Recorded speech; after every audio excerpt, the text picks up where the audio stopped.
Bitiwan mo ako! Huwag ka makilang! Lumayo ka! Sir Galvan! Pa!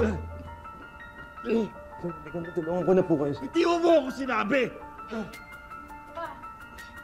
I don't need your help! Hindi ako mahina! Kaya ko to!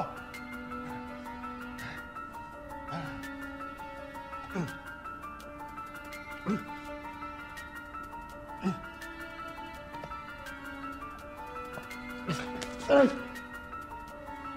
Hina mo, Galvan! Ang hina-hina mo! Ah! Ah! Ah! Ah!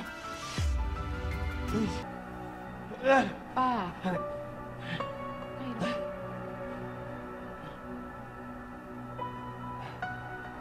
Cairo.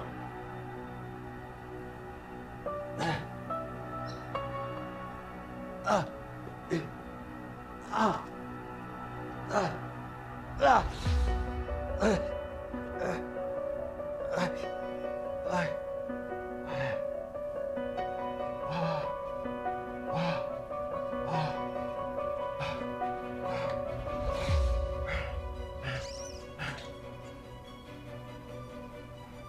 I hate this chair.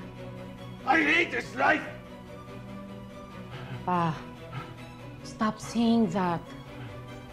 If you keep thinking negatively, matatagalan yung paggaling ninyo. You need this wheelchair dahil hindi pwedeng mag-bear ng weight ang injured leg ninyo. Oo nga po, Sir Galvan. Sabi po nung doktor, gagaling po kayo. Konting therapy lang po. Hindi naman po namin kayo pababayaan eh. Nandito po kami ni Mama. Pamilya tayo. Pamilya. Dahil sa pamilya ito nangyari sa akin. I tried to save Aurora. Ako pa nabalian ng binti. Kalalaki kong tao, hindi ko kayang tumayo.